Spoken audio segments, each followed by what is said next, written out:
All right. So we're going to go ahead and get started. Thank you so much, everyone, for joining us tonight. My name is Nikita Haney. I use the pronoun she and her. I am the director of the Emily Taylor Center for Women and Gender Equity. And welcome to our first Feminist Futures Forum of the Fall 22 semester. Centering Brown Girl in the Ring in co-sponsorship with the Gun Center for the Study of Science Fiction here at the University of Kansas. Tonight we are joined by renowned author Nalo Hopkinson in facilitation with the Anthony Boynton, a PhD doctoral candidate in the English department here at the University of Kansas. So this program, again, is to center conversations around what a feminist future can look like, specifically through the lens when we're talking about speculative fiction, Black feminisms, and Afrofuturism. It is also a component of the Free Black Women's Library Initiative that the Emily Taylor Center does, which was created by Ola Ikenmawo, which is a Brooklyn-based social arts project, interactive installation and book collection. And so in the Emily Taylor Center, the Free Black Women's Library initiative celebrates the brilliance, diversity, and imagination of Black women, femmes, and non-binary writers. So to kick us off, I'm going to introduce both of our dynamic panelists tonight. And so first, I want to give you a little introduction to our wonderful guest, Nalo Hopkinson, a renowned author, was born in Jamaica in 1960. She moved to Canada in 1977. She was the 1997 recipient of the Warner Aspect First Novel Contest for Brown Girl in the Ring. She has published 6 novels, numerous short stories, and has written comics in DC's Sandman universe. She has received the Ontario Arts Council Foundation Award, the John W. Campbell and Locus Awards, the World Fantasy Award, Canada's Aurora Award, the Sunburst Award for Canadian Literature of the Fantastic, and the Octavia E. Butler Memorial Award. In 2020, Science Fiction Writers of America made her its 37th Damon Knight Memorial Grand Master, a Lifetime Achievement Award in recognition of her writing, teaching, and mentorship. She currently lives in Vancouver, Canada, where she is a professor in the School of Creative Writing at the University of British Columbia. And I know that you taught earlier today, so we definitely appreciate you for joining us after influencing the minds of future young scholars. Our conversation tonight will be facilitated by Anthony D. Boynton II. He uses the pronouns he, they. He is a Black queer cultural theorist and writer from Columbus, Georgia, a doctoral candidate in the Department of English at the University of Kansas. Anthony's scholarly works attends to the areas of Afrofuturism, gender and queer theory, and politics of representation in popular culture. He is an editor for the Journal of Science Fiction and currently writing his dissertation, Abiding Apparitions, Ghosts in the Black South, a multidisciplinary study of hauntings and ghosts in Black Southern culture and speculative fiction. So without further ado, we are going to turn it over to Anthony to have our discussion tonight. And we hope you enjoy. Also, if you have questions, please feel free to drop those. And when Anthony cues me up, we will get some of those questions answered. Anthony, take it away. Awesome.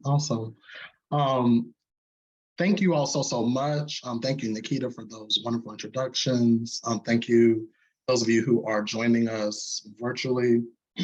And thank you, Nalo Hopkinson, for joining us.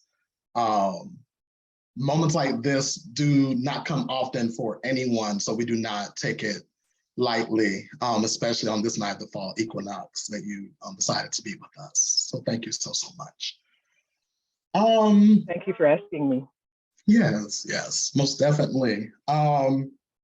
So tonight we're going to talk a little bit about Brown Girl in the Rain, but I'm sure that there are folks in the audience who have varying levels of familiarity with you. So I want to start in a slightly different way. And this is a conversation, so I'll ask you a few questions. If you feel led to ask me a question, that's more than fine. I don't know how interesting I am some days, so I will own up to that. But how did you come to write science fiction and fantasy? Like what brought you to that?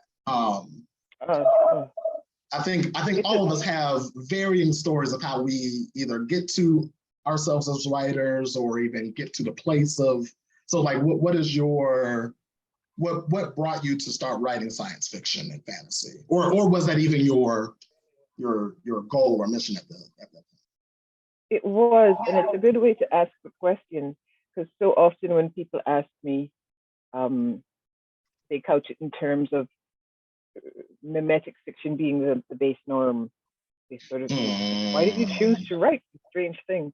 But what you've asked me is we all have this process of getting to whatever our practice is. What was yours? It's a very different question. I've always read it. I've always read science fiction and fantasy. I started reading at a very, very early age. And when I was a teen, my mother was working in the public library on Tom Redcombe Avenue in Kingston, Jamaica, which was walking distance from my school. So I would go to the library in the afternoons when I finished school, and I was already reading at a fairly advanced level. So she just would give me her library card. And I found the science fiction section. And I'd already been reading stuff like it. My dad was a high school English teacher and an actor, poet, playwright. So I was reading books off his shelves. I was reading epic tales. I was reading Amos Tutola. And so this is sort of a natural seg. And when I decided I wanted to try my hand at writing, it was never going to be anything else. It's what I read. So that's how I got there. Awesome. This might be an ignorant question. So I know that Brown Girl in the Ring is your first novel. It certainly wasn't the first thing you ever wrote. But how did you get to Brown Girl in the Ring? Or is Brown Girl in the Ring one of the first things you just said, let me try this? It's I'm starting to forget the order. It's the first novel I had published. It's the second one I tried to write. So Midnight Robber, which is my second novel, is actually the first. Oh, okay. Oh. Yeah. It was a harder novel. It was a harder sell. It was harder to follow. I was just saying, like, that one is more... All right. Did not know what I was doing. Yeah, because Midnight, and not to veer too much, but yeah, Midnight Robber is more complex. I haven't read all of your novels, but Brown Girl in the Ring, to me, from what I have read, reads much more like a it's more easily readable than say Midnight Robber. But how did you get to either of those points? Well, I was reading in the genre. My mom kept working in libraries. I started working as a library clerk when I was in my 20s, and so I kept reading what I was reading. And I think that was when I discovered that this writer I had admired for so long, whose work blew me away, was a Black man, and that's Samuel R. Delany. Because usually at the time, a lot of science fiction was published in paperback original, so you didn't see the author, and there's no such thing as the internet because I'm 61 years old. So I had managed to get the librarian doing the ordering to order some of his books, and she got them in hardcover because libraries prefer those. They don't integrate it quickly. And that was the first time I saw a picture of Chip, Samuel Delany, and realized he was a Black man. And so then I realized that there were others. It wasn't just me. being this weird black kid reading this stuff that, God, here was somebody writing it. And I discovered Octavia Butler and, Tanana Reef Dew and Stephen Barnes and all of those. So kept reading it, and living in Toronto was Judith Merrill. She was a Jewish woman who at the time was very, very influential in feminist and in feminist science fiction. She was one of the primary editors. She was an excellent writer, and she had moved to Toronto from New York, and she was offering a course in writing science fiction. I thought, oh, I guess I could try to get in. I had not written any fiction. So I wrote 6 pages of something. I had no idea what I was doing. I just threw everything I had at it. Stopped because I didn't know what else to do but stop, and sent it in, and got into the workshop that way. Eventually, she showed us how to form our own writing group. So 6 of us kept writing and exchanging our writing every 2 weeks for many, many years. And ultimately, I went to the Clarion Science Fiction Workshop at that point, it was East Lansing, Michigan. It's now in San Diego, at UC San Diego. It's 6 weeks. You live on campus with 15 to 19 other people.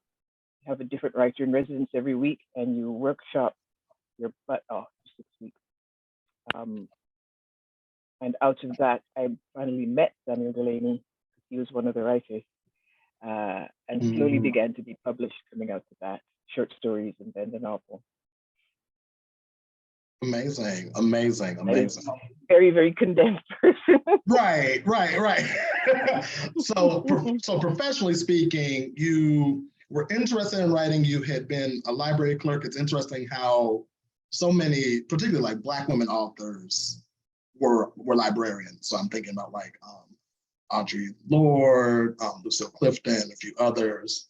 You had been interested in writing and been doing writing, but then got to the Clarion at some point, was able to really break through and have that kind of access.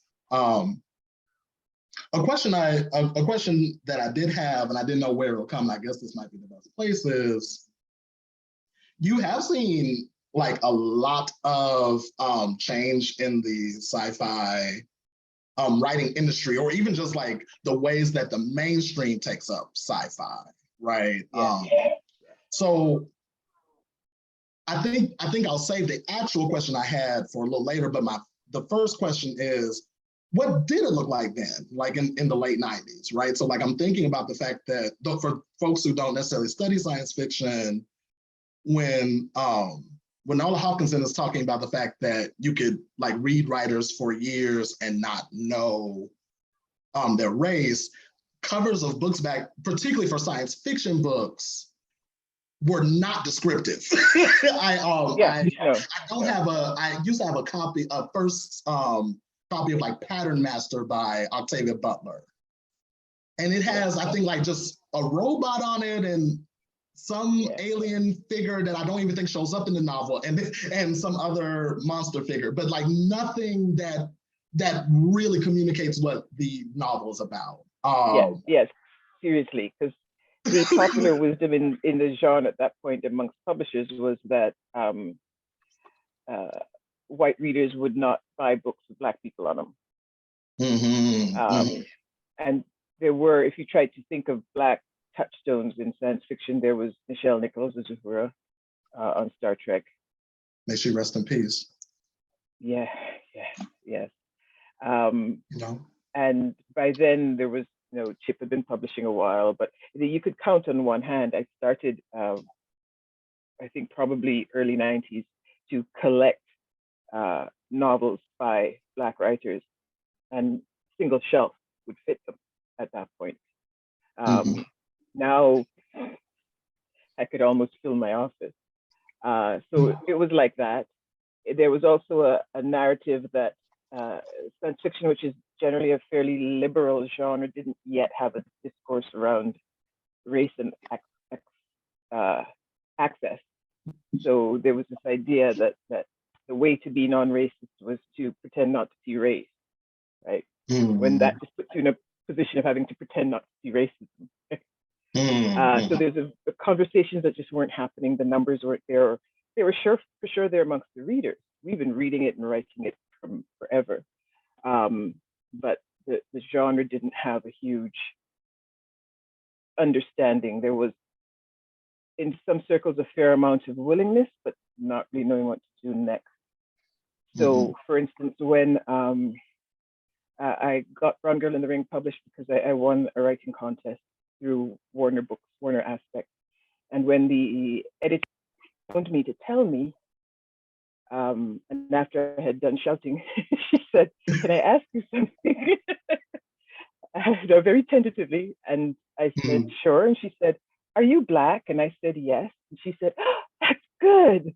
And she was sort of hoping I was, that she wasn't about to publish this book that was written by somebody who wasn't, but also she herself, her husband is a Black man, though she's white, her husband is a Black man, her child is a mixed race child, and they lived in Brooklyn.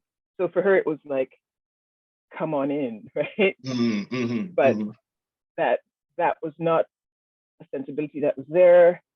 In earlier years, you could find, as you were talking about, Octavia Butler books where they would use stock art and God knows what would be on the cover, but never a person of color.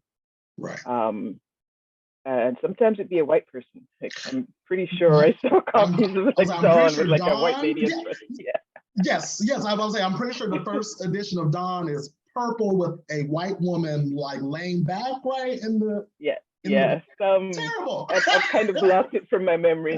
Because at that point I remember I would look at covers and think, okay, so that person looks human but is purple. Does that mean maybe there's somebody like us in the book? And of course the book wouldn't say, the blurb wouldn't say, because that was considered bad manners, right? They're getting over it.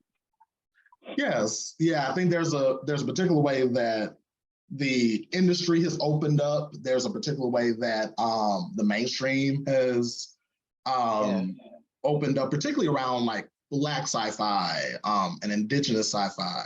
And in representations of queerness as well. I remember it was after Clarion, I was watching Star Trek Next Generation, and there's a scene that has two women kissing, and I texted my friend Dora, we'd been at Clarion together, and said, "There's two women kissing on Star Trek," and she's like, "Call me when it's two men." And I'm like, right, so that was revolutionary, right? Yeah, like I think there's a lot of ways that yes, like those representational politics have really opened up in particular ways.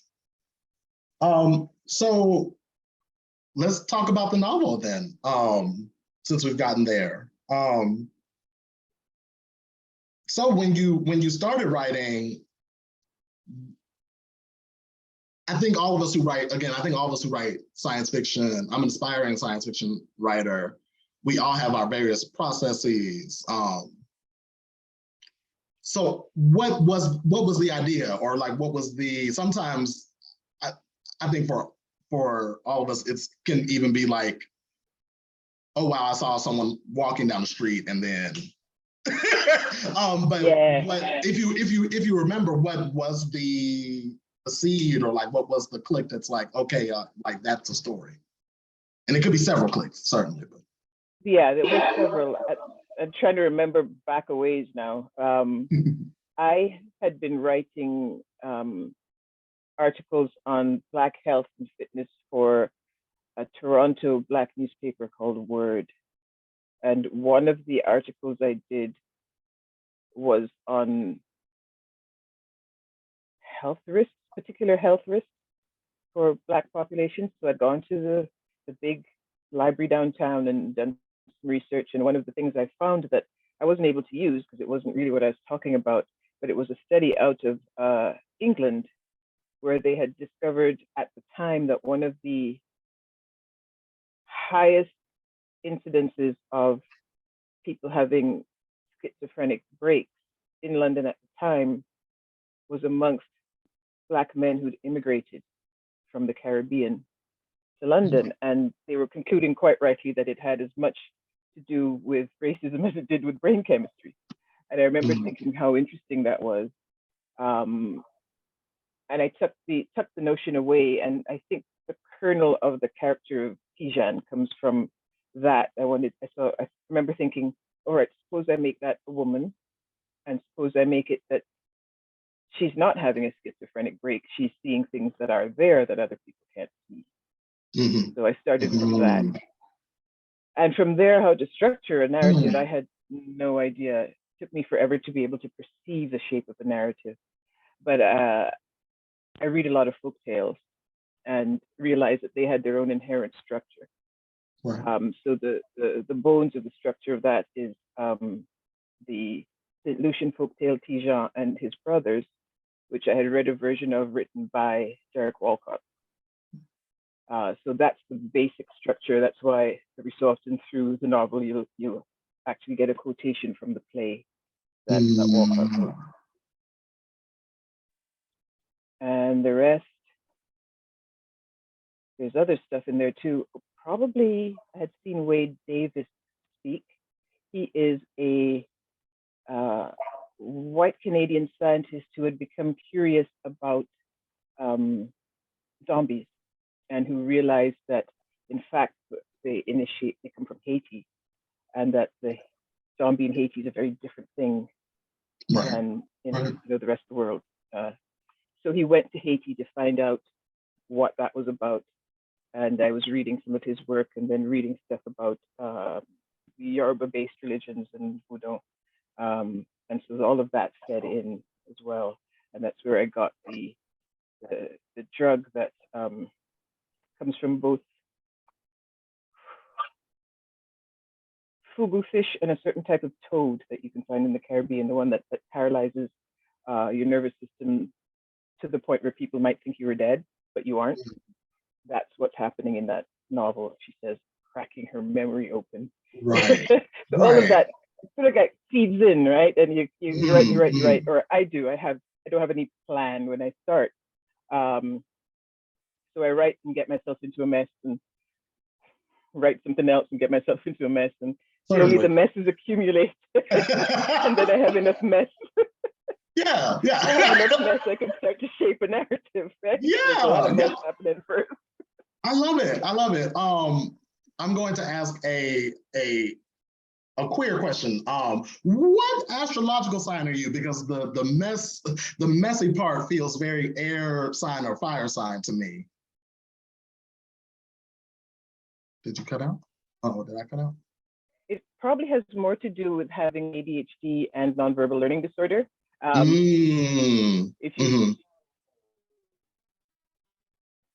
you wanted to sign at the time I was born, it was Sagittarius. I've lived long enough that I moved on without me. So it's now Capricorn, I think. But really, what's been most useful to me in understanding it was understanding that I have brain chemistry that has a difficult time perceiving organization, shall we say. Same. Yeah. Lots of writers do.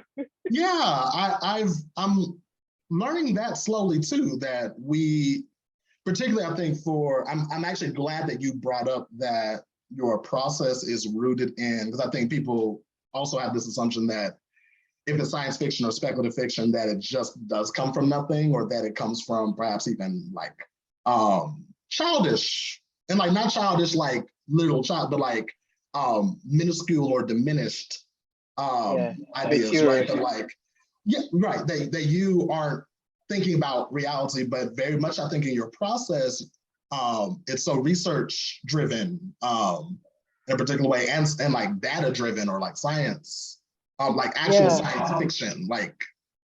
And sciences that I understand, for sure. I'm not trying to write, I'm not trying to write quantum physics in any more than a simplistic way. But biology and the biology of food, I can tell you about. Especially like Samuel Delaney, like I think Babel 17, is it? I feel like, I feel like those influences show up. Yeah. In your writing. Yeah. Yeah. Amazing, amazing. You were asking about structure, and I started rereading your novel. I don't know how many times I've read Brown Girl in the Rain. I want to say this might be my fourth rereading. Wow. Because it's been taught to me in a few classes, one with Giselle Anatol, shout out to her. I don't know if she's in the chat or not. But then two, out of the things I've read of yours, it's one of the ones that comes back to me, and just some of my thinking. And I'm writing about some of the things in there do also show up. But as I was rereading, I wanted to ask you, I guess it's a craft question about structure. And I didn't know how to ask this question when I first read the novel, but I think I might be able to ask it now. If it's about the Brown Girl in the Rain, about Tijan, why start with this scene? And actually, for those folks who don't know about the novel, I probably should have said this a moment ago. Brown Girl in the Rain takes place in a post-apocalyptic Toronto, where the protagonist, Tijan, is a teenage mother, and she, I think, accurate to the title, she's in this kind of network in Toronto, this ring that is suffering from governmental abandonment, from ecological terror, from anti-Blackness, from misogyny, particularly as it relates to how the ways in which she moves through the world. And I don't want to give away the story for folks who haven't yet read, but her, I guess I can say this way, her boyfriend is caught up in, or her baby's father is caught up in some scandalous things that could bring harm to quite a few folks. So she's trying to figure out what she can do in the ring. What can she do in the midst of all these like various ongoing crises?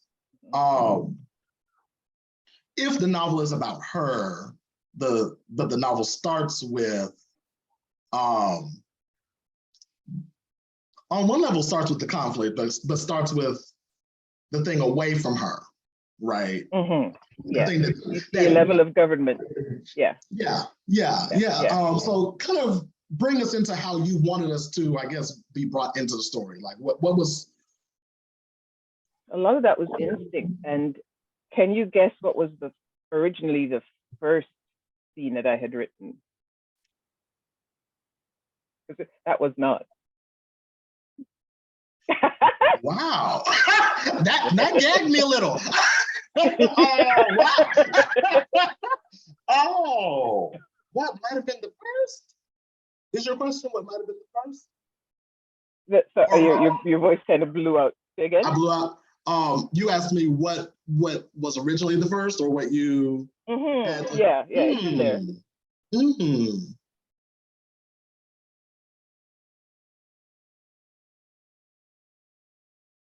I don't know. A part of me wants to think that it's either him showing up at the house and the grandmother basically cussing him out, which is one of my favorite scenes.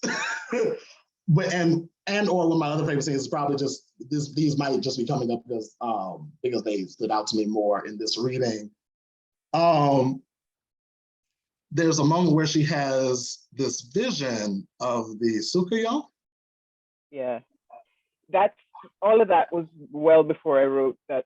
What became the first scene? Okay. If I recall, it's the scene that starts with give the devil a child for dinner, 1, 2, 3 little children, and Tijan.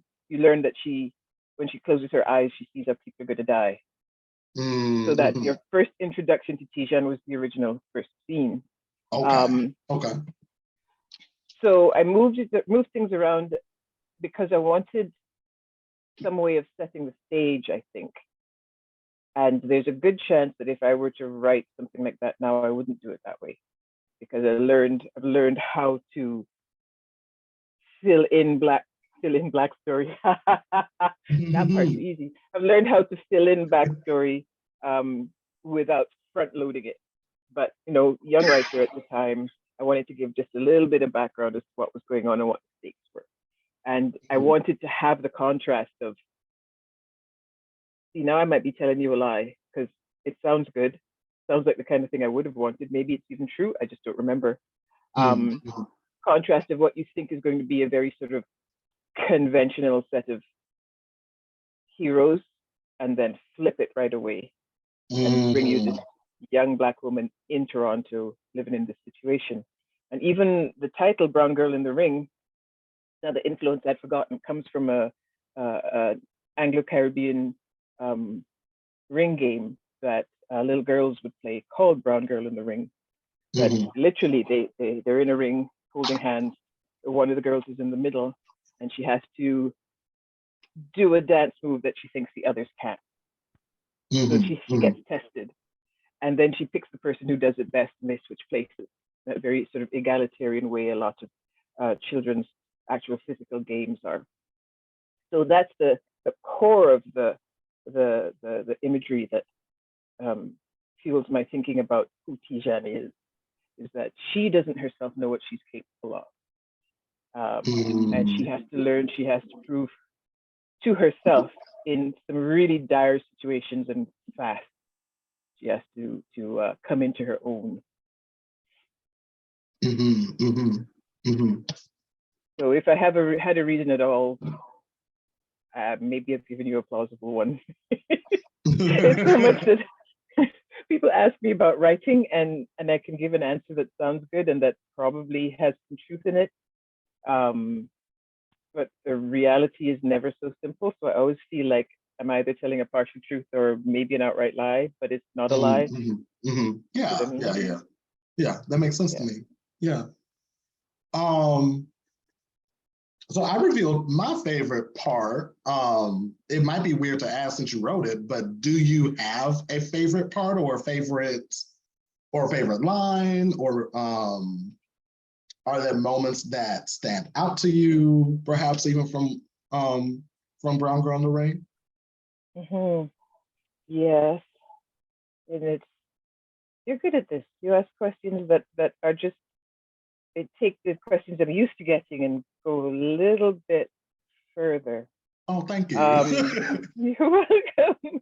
Or they come at it from a different angle, or they're just more complete. Like you're looking at writing the way a writer does. Thank you. You're welcome. So it's a novel I actually find difficult to read now because it's got so many elements of craft in it now that I would do differently, but you grow, you learn, right? And it has in it what I could do at the time, and it has an energy, and it has basically me coming out of the gate strong. So that's still there, but there are things that now I would sort of go, I would do that differently. I would handle narrative differently. I'd had point of view differently. But there's a point where I have to remember not to do spoilers. Because I have a very poor memory, spoilers mean nothing to me. So I have to try not to spoil it for other people. There's a point where you have a point of view character that you've been following for quite some time. And she is suddenly put out of commission.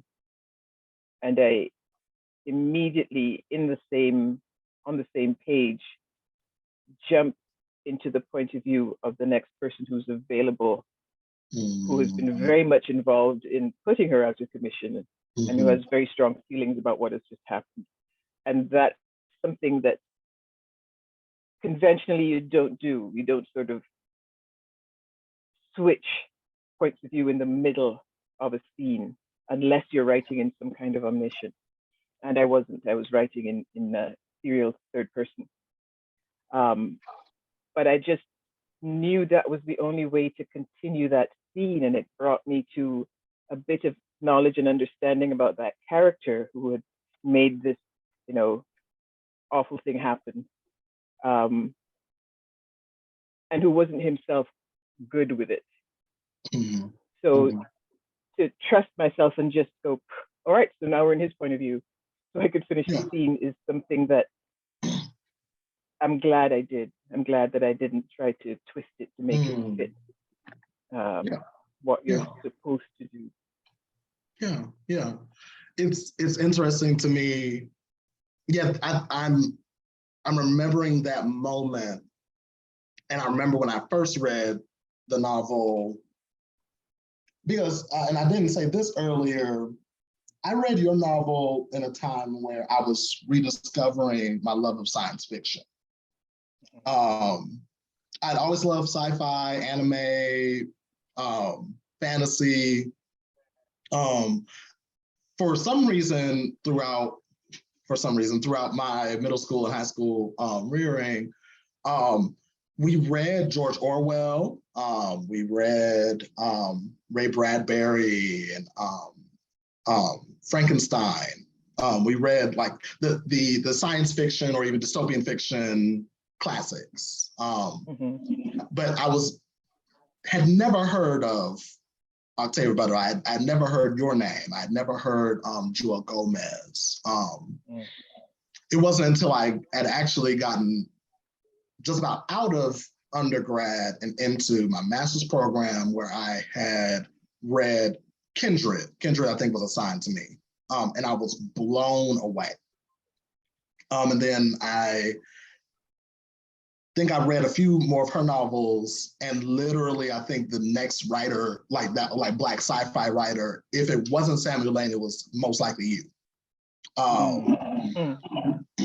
So as I was learning about or relearning about like my love of Afrofuturism and like my love of sci-fi, that moment was jarring for me, like just from reading the novel. But now I think on this, at this point, I think it really does make sense to me as if we're calling this an Afrofuturistic tale, right? Like those narrative shifts are, I think, much like psychic shifts that I think if you are within like the speculative, they really do make sense. We see it in Beloved. We see it in Gilded Stories by Jewel Gomez. We actually also see it, I think, in Octavia Butler's like Fledgling. And so I think there are ways that those, whether you intentionally knew that craft move or not, I think that there is something there about that's a speculative practice. Like that's a Black speculative practice. It's a productive rift. And I was beginning to recognize at that point, so I'd given short shrift to that particular character, and I wanted to give him a little more room to speak his own truth. So that was probably the first place that I did it, and then went back through and retrofit so that you get a little bit more of him all the way through. Okay. Also, as you were writing, that was really one of the first times that you got more into his interior, and then you plotted it out across. Okay. Wonderful. Amazing. Writing is rewriting. Yes. I have three-ish more questions. One is about writing, and the other two are kind of sort of about science fiction and feminist future. And then I'm thinking that we can open up to Q&A if you are comfortable with that. So writing is rewriting. I have two writing questions that I often ask folks who come through KU. The first is, what are your opinions on writer's block? I don't want to give a preface to this. I think I just want to hear Writer's I think block it is a sounds pain like a in the flat ass. question, but it's deeply much more political than I had realized. Yes, it is. It's a pain in the ass, but I finally realized that Clarion, I think. So before I'd published this book, that what was happening was that the unconscious part of my brain was perceiving the story more clearly than I was. And at some level was saying, no, you don't want to go down that road. That's going to get you stuck later on. And I would keep pressing forward because I didn't know what else to do. So it would keep making it harder and harder. Then finally I'd get completely stopped. And it was the unconscious brain saying, yeah, this isn't going to work. You have to change something. But it was also my fear that I wouldn't be able to. And so I was stopping myself from, I didn't want to see it. I didn't want to hear what the unconscious brain was saying because I was afraid I wouldn't be able to meet the challenge. And it took me a bit longer to figure out that that doesn't matter.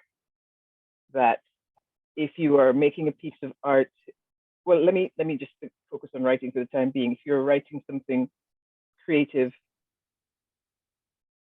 almost anything you do, if something to your mind isn't working, has a better chance of improving it than doing nothing, right? Yeah. So now I see that block that I'm stuck as my friend. It's that's when I have to sit down, have some tea, go for a walk, and say, all right, let's let the creative brain go walk about. Tell me what it is you have to tell me. And it's my brain, so it's not, not this supernatural thing coming from everywhere. It's just the brain's very complex. You can't listen to all bits of them at the same time. Right. So I have to give it room, and then I will start getting thoughts and ideas, and that's when I'll usually get unstuck. Or if I try to explain it to someone, so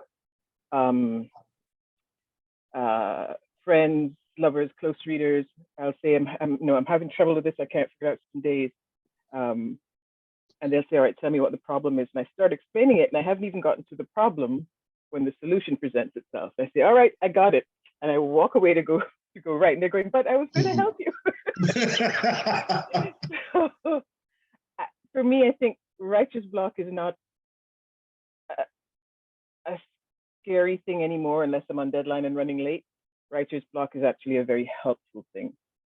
It's not this deep-seated message that I suck. It's just my brain saying, try something else, try another way of going at this.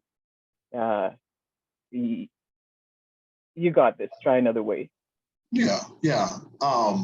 What do you think? It sounds like from your process that writer's block is not as much a stop sign as it is a rest stop. Yeah, that's what it sounds like. Change of direction. Yeah, a change of direction. Yeah. And you asked me what do I think? Sign. Yes.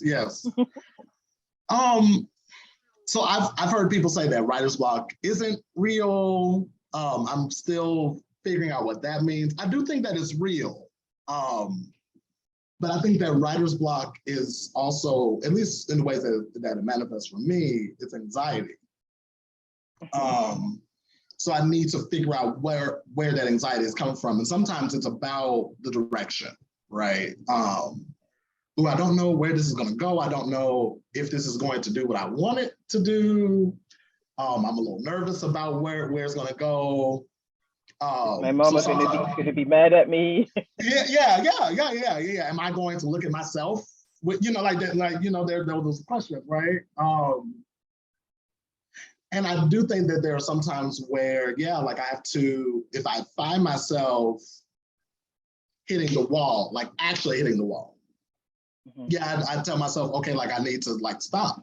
This is actually, this is my body telling me to break for just a moment, at the very least. I used to fuss with it and I used to wrestle with it. I'm learning how to not wrestle as much. Yeah. I think it'll take me a little more time to really I think the way my therapist said it was to refigure my relationship with it, right? Refigure my relationship with the clock, or refigure my relationship with the work or the art.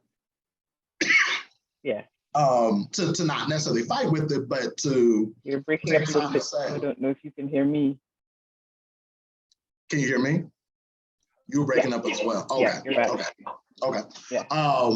Yeah, to reconfigure your relationship to it, you're quite right. Yeah. And I would say you're in the middle of a PhD, so you don't get a whole lot of luxury for reconfiguring your relationship to yeah. But it'll come back. Thank you. Yes, I received that. Yeah, because I think before getting to the doctoral stage, I think what was useful for me as a writer was time, and like was not like the pressures were different, right? Yeah. So I think writer's block for projects like a dissertation show up differently than like I have this writer block for a novel that I've been writing for the last 4 years. But really what that writer's block is that I don't have a lot of time. So I just like exactly. The blocks appear in different ways. I think I would never, I've probably said it in the past, but I would not now say that writer's block doesn't exist. I'm not going to tell someone they're not experiencing what they're experiencing. But I think for me, getting more granular with it and trying to figure out how it could get me to what I wanted. And sometimes it's literally a change of mode. I don't even remember what I was writing where I was so stuck. And finally I got out sketchpad and crayon and pull off a page from this large sketchpad, turn it sideways, write in longhand, which I do not do, with the crayons. I was getting like 6 lines to a page, and then I would throw it dramatically onto the ground and start with the next one. And that broke it for me because I was now in the new mode of seeing the text. And it got me back to play. There's a level at which making art is play, and play is dead serious. They say play is the work of children. It's also the work of adults. Yes. It's generative. So getting back to that place where I can allow myself to just like, oh, I'm going to try writing this, I don't know, in mirror writing or whatever it is, can sometimes free up the bits of yourself that are saying, no, that's not the right way to do it, and help you find the way that you want. Yeah. So I think this is a way of me, I guess, being a futurist and circling back to, but then adding to a question I've already asked. I asked, what did sci-fi look like as you were entering? And we've kind of talked about what it looks like now, but what do you potentially see for the future of science fiction? And I know that's on one level a very big question, but then two, there might be hopes or even not even specific projects, but there might be things that you're imagining or thinking through or speculating.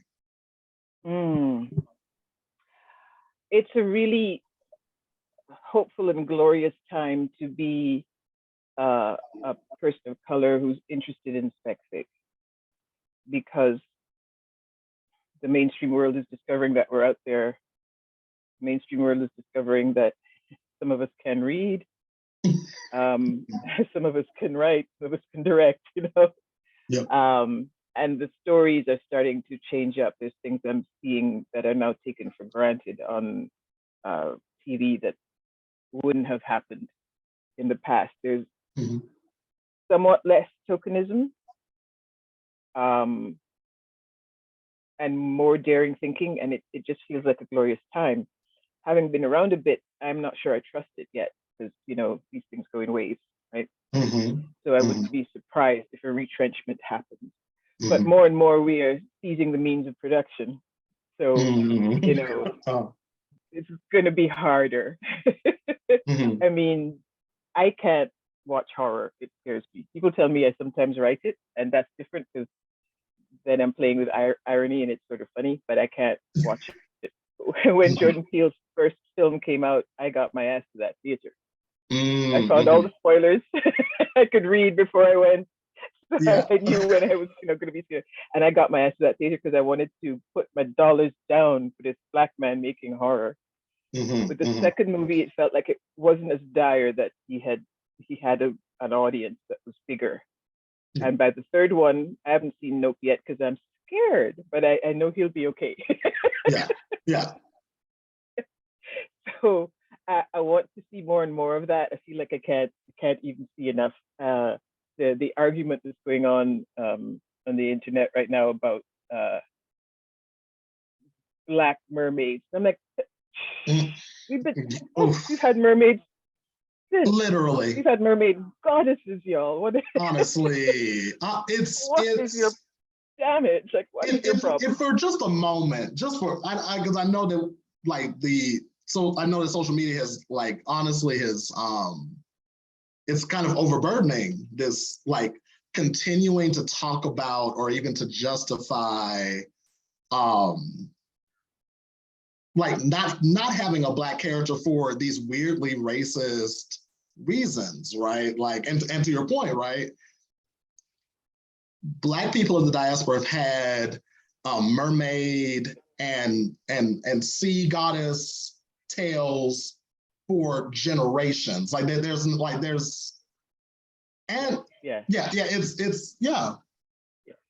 Yeah. So I think what I really want to see is just more and more and more. I saw a montage the other day of Black girls being shown the Little Mermaid with one of the arias from the Black actress for the first time, and watching their reactions. And toddlers who were barely verbal to a teenager all going, oh, she's like me. I mean, a toddler can tell that this is something she hasn't been seeing. Right?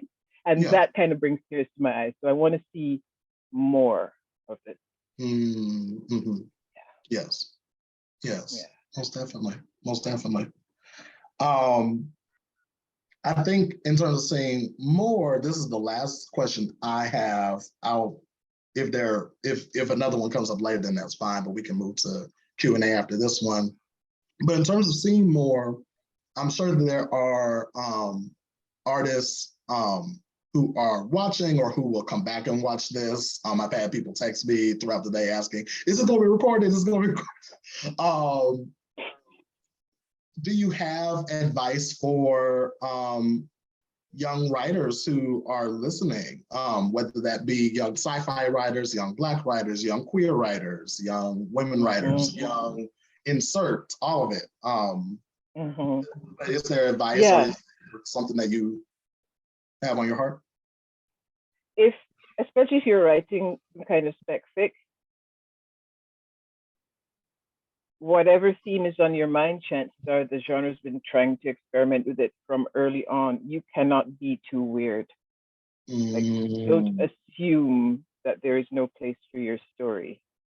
Assume you're going to be learning your craft all your life, and so to tell your stories better, but don't assume that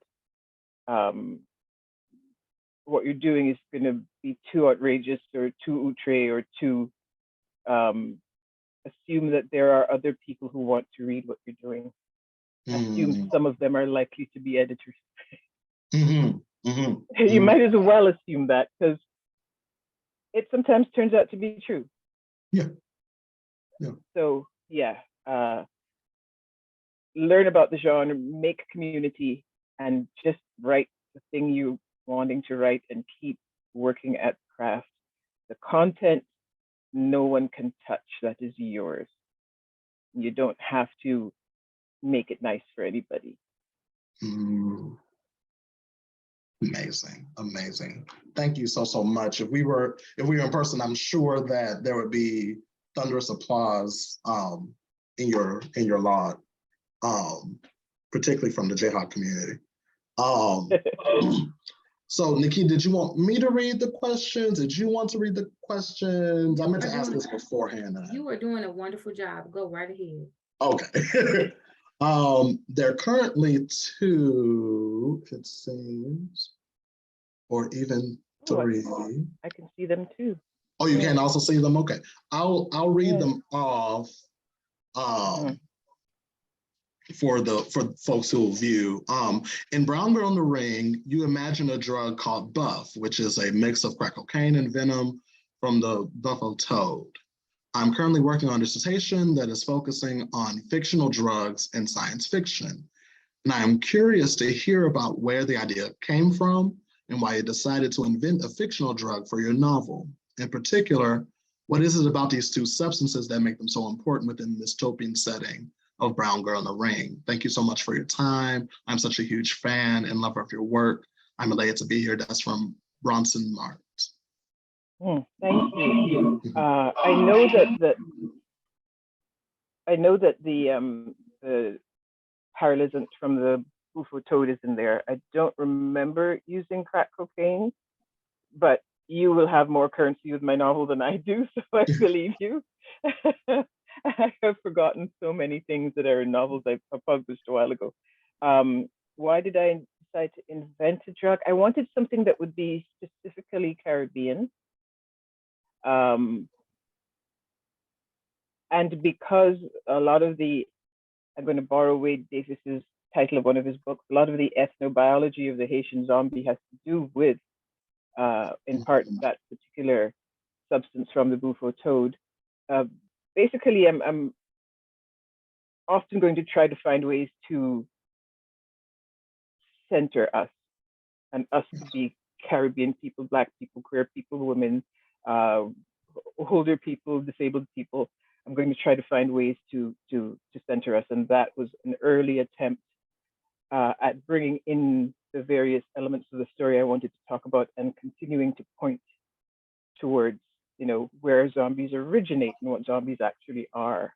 There's a lot of people, their connection to zombies is Night of the Living Dead. It's not Haiti. So that's partly why. And partly because I don't know from drugs. And I didn't want to do a bunch more research. So I'm surprised I put cocaine in there, because what the hell do I know? I have to go and ask people when I'm looking up certain drugs. Ask me about Adderall, I can tell you tons. Real. Yeah.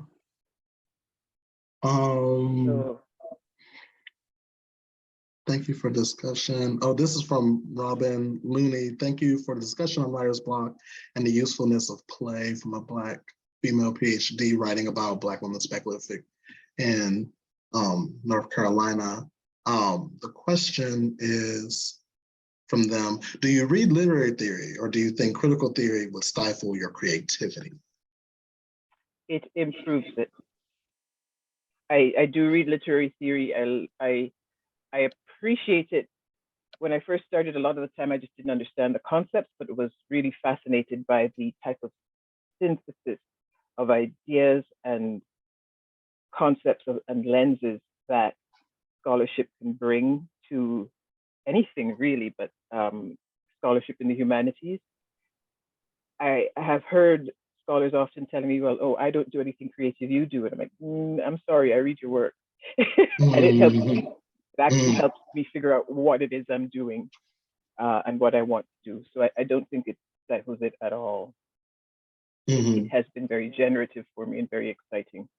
And I have to keep a big dictionary beside me when I'm reading it still, but but I do like it. Yeah, that makes sense to me, reading not just your work, but I think really anyone who is doing really the kind of political writing, I guess, of science fiction that centers folks on the margins, who centers folks who deal with oppression, understanding those, whether it be history, whether it be like sociology or psychology, and understanding them too, the various phenomena that make up our lived experiences. It makes sense to me that even though you write science fiction, that there seems to be a rootedness in understanding social sociology and even economics and the ways in which we move through the world. Yeah, and I can give a really simple example. was one of my novels. It was in draft, and I handed the first draft into the publisher, and something had been bothering me about the way I had depicted some of the island characters. And it hit me after I'd sent the thing to the editor. I have just created a whole island full of magical Negroes. Everybody has this mystical knowledge of how everything works. If I didn't have that concept, it would have taken me a while to nail down what was bugging me. And luckily I got to it before, in time to do the rewrite and fix that and sort of make the people flesh them out a little bit more. But that's a concept I got from social analysis, literary analysis, and it just, by condensing ideas and giving me ways to think about things, it helps me bring that analysis to my own work, and that's vital. You have to be doing it.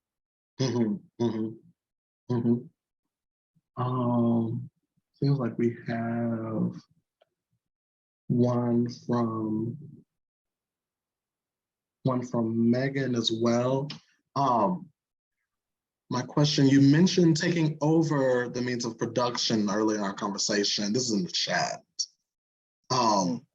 which zine making allows us to do. As a zine star, I found it interesting that you open Brown Girl in the Ring with a mimeograph zine, the Newtown Rag. What is your relationship with zines, and how do you choose to include, how did you choose to include a zine in your novel? And I will also say that was an interesting moment as well. It's like the various like ways that media kind of intrudes onto the narrative. Yeah, it's a good question. I don't have a huge connection to making zines, but being in the arts and the literary arts, I'm surrounded by people who make them. I'm also have little collections of zine comics that indie artists have made. These like tiny, perfect little jewels that, you know, page through them. And when I try to look for ways of communicating and mass communication that are not dependent on electronics, you can subvert that. Zines and posters and waybills and that kind of thing go back centuries. They work and they involve a community. Distributing them involves the community and can get a message across into a small community really quickly. And I love that community-based disruption that practices like that can do. So I'd even forgotten I put it in there, but I'm glad I did, because it feels so much like how I think. And in the world of Brown Girl in the Ring, a lot of certain technologies working in some places and not in others. Right. Mostly socioeconomically stratified as it is now, but people will find a way to talk and to get their message across. So I tried to look for something that would do that, and zines are perfect like that. And I'm old enough to remember mimeograph, the smell of the paper, the purple letters. So fan culture too, science fiction fan culture was very much the way that they used to communicate before we got on, before the internet existed, was through mimeographed newsletters. So that type of communication is kind of near and dear to my heart. And I think particularly in the context of the novel, it gives those writers ways to evade like the potential hypersurveillance of like the police, and to particularly for those who live in the burn, to really give access to that kind of information in ways that because of the lack of access of technology, I think zines and like in particularly like for Black communities across history in this country, using short forms have been useful for navigating those kind of strictures. Yeah. Yeah. Johari Murray asks this question, and I think it connects to something that you said earlier about writing and the ways that you think about craft now. They're asking, thank you for sharing so much in this discussion. If you were to write Brown Girl in the Rain now, knowing what you know, what might you do differently? That's a really speculative question, because I wouldn't, even though I said something about if I were to write it now earlier on, I wouldn't, because, you know, it's that thing about you can't step in the same river twice. It's not the same river and you're not the same woman.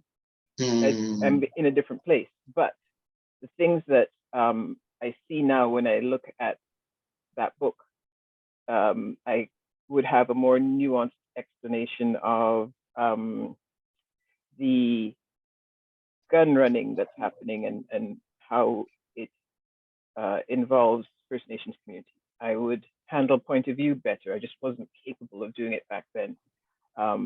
I would either repeat myself less, or I would ask the copy editor to look out for it, because I don't always grab it. I would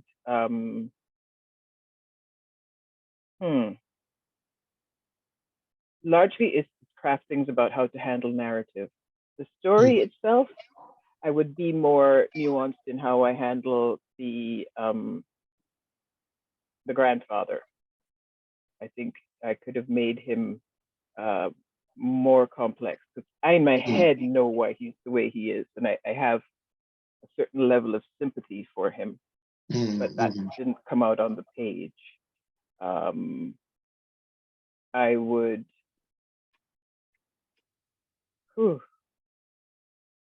yeah, those are some of the things I would do differently. I remember seeing somebody ask Ursula K. Le Guin if she were to write one of her older novels again, what would she do differently? And that was a swift takedown. Ursula said, I wouldn't. I've already written it. It is what it is. I've already written it. And on one level, I think for writers, it's like, don't ask me to go back like that. Like, don't ask me to. No. I suffered. I gotta find something new to suffer on now. Writing is hard, damn. Real, right? Yeah. And I think particularly for any tales that deal with like death or deal with the kind of strain of living in a collapsing system, right? Like I think that there's ways that those psychically stay with you in one way or another, right? So I did have a question I didn't ask in a moment such as this, and I think this might be the best point. Are there things about, and this is, I don't think that this just has to be about Brown Girl in the Rain, it might be about any of your work. Are there parts of that novel or others that haunt you, that come back to you, that that you feel like have stayed with you, good or bad? I don't think haunting has to be negative. But. Yeah, that's true. It doesn't. It's a novel of mine called The Salt Roads, and there's a lot of history in there, and a lot of history of slavery in the diaspora. And there's a particular scene I wrote that is, I have made it a bit fantastical, but it is from history, and it's about a Black man who's captured by the state, and the manner of their suppression was quite cruel. And even the way I wrote it, I didn't go in deep because it was difficult. I have the point of view characters sort of explaining it through metaphor, but you know what's happening. And I was in the middle of writing that scene, and my my life partner called me, and we got into this fight like just arguing. And I hung up the phone and thought, I don't even remember why am I mad?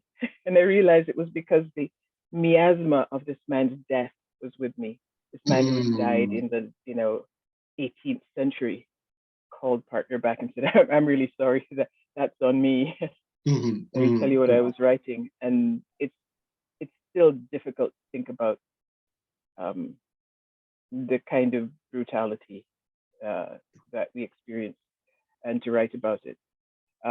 It makes it even difficult for me to watch the kind of stuff I've been longing to see all my life happening on TV now, like Luke Cage. Like I have to watch it in sips because my friend John Jennings says, Luke Cage is a Black man who's invulnerable, and the way they prove he's invulnerable is every week they shoot bullets at him. Right. I thought, that's it. That's why I want to see these stories so badly, and I don't want it to stop, but it takes a psychic toll on me. Yes, most definitely. Most definitely. There's another question that's in the chat from Asheronda. They say, thanks for being open about your ADHD. It's always a relief to hear from other writers. It's tough out here.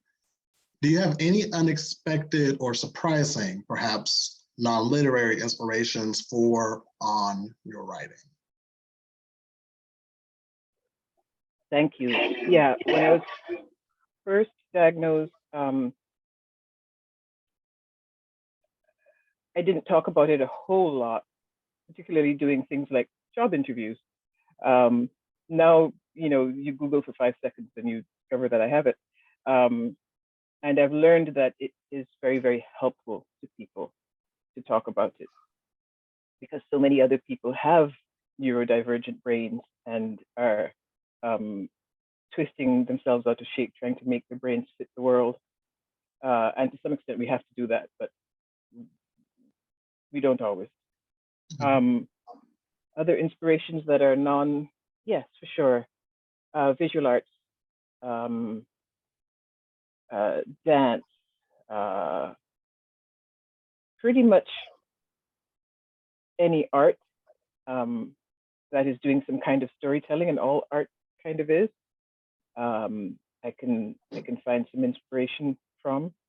I particularly love dance, and I like pretty much any kind of dance, but I remember discovering crump, discovering turf dancing, and the narratives in those dancers' bodies are so strong to me, and and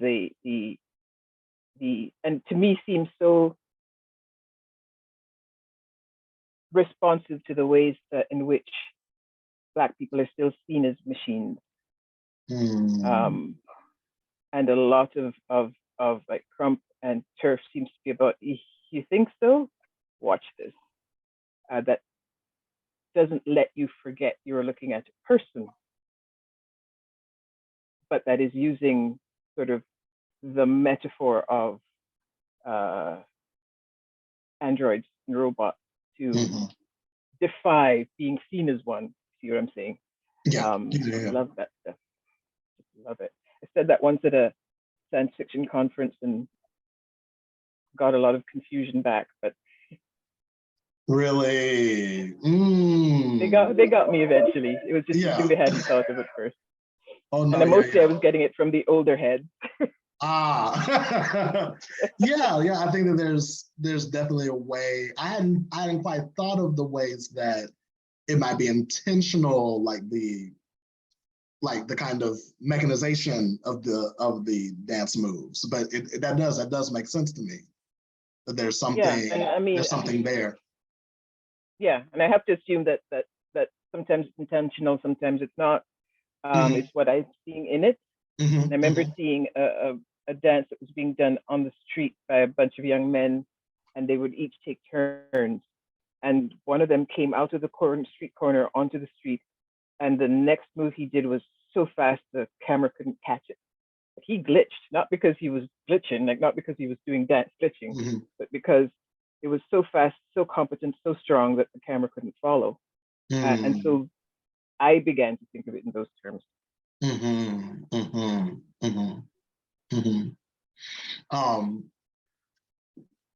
And you said music as well, or even art. Is there a certain artist that you that perhaps has stuck with you for the last week or so, or are there certain writers that you like writing with, or sorry, are there certain musicians or certain singers that you like writing with, or do you even write with music? No, I can't think if there's music. I can sing if there's music. I can dance if there's music. I can't write. My brain is just following the rhythms. But God, so many. I do remember having the experience, it's kind of a flex, I'm sorry, of finding out about a Bay Area artist. And you can see his work now, his name, Paul Lewin, and looking at his iconography and thinking, ooh, dude is doing in visual art what I'm trying to do in words. So I found his contact information and told him that. And he said, yes, because it's inspired by your work. So we talk to each other. So I read, I read something by Shri Renee Thomas and she reads something by me, and it just is really productive that way. When I was working on the House of Whispers, the Sandman comic, what the artists were doing there, like the guy who did most of the inking, Duran, I'll get to you, Domo Stanton, was just so clever in what he was doing. And I could throw anything at Domo, any kind of mix of emotions, any kind of body type, any kind of gender presentation, and he would just go there. And in this very sort of, I know some people found the style too sort of light, but I liked that combination. And then the person who mostly did the lettering, I thought of lettering as, the person who puts the letters on the page, and they're very important, but they're putting letters on a page. Listening to Deron Bennett talk about lettering, realized, no, in a comic, the person doing the lettering is doing sound design. That they can change the relationship of the distance between objects or the quality of someone's voice by how they shape the letters, where they put them, what size they are, and what the balloons look like.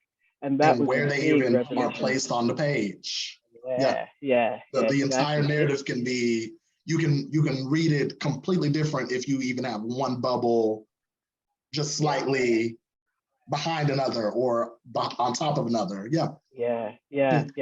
And so I began to be able to perceive that stuff differently, and it improved my script writing, because then I could speak to it. I could say, this is the effect I'm going for. I don't know how you do that. You're the artist, but this is what I'm going for. And know that he would take it up and do it in his own way. And I learned something about comics. It was just very, very important. I've been reading comics since I was a girl. Had not occurred to me.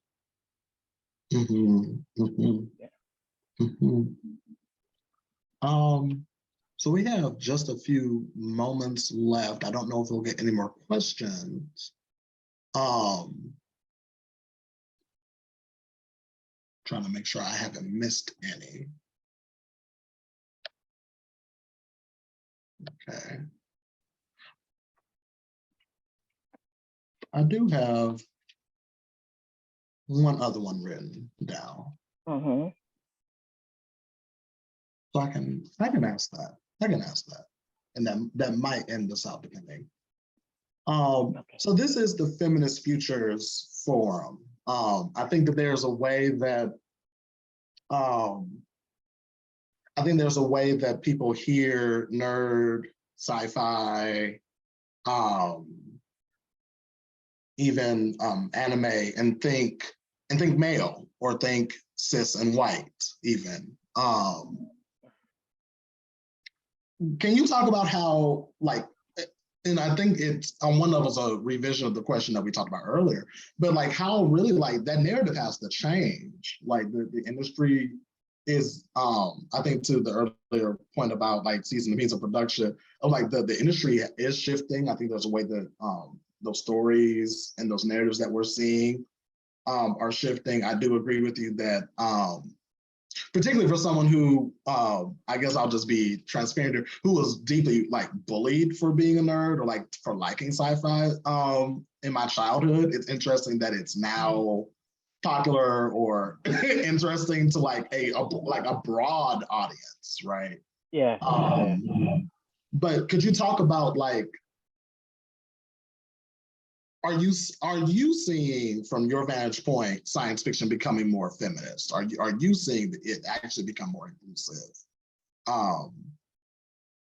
And those could be the same question or different questions actually, but like what is the feminist future of science fiction? How can we rework that narrative around sci-fi? The feminist wave of science fiction started probably back in the 60s. So I cut my eye teeth on feminist science fiction, and I owe a lot to the feminist writers then and now for helping me find a bubble in which I knew these things were possible and these stories could get told, and in which I didn't have to read the stuff that would, was just sort of traumatizing. I could read stuff that was traumatizing because it was truth telling. I could read stuff that was defiant. I could read stuff that wasn't the hero's journey, that was community based. I could read stuff where women were people. So,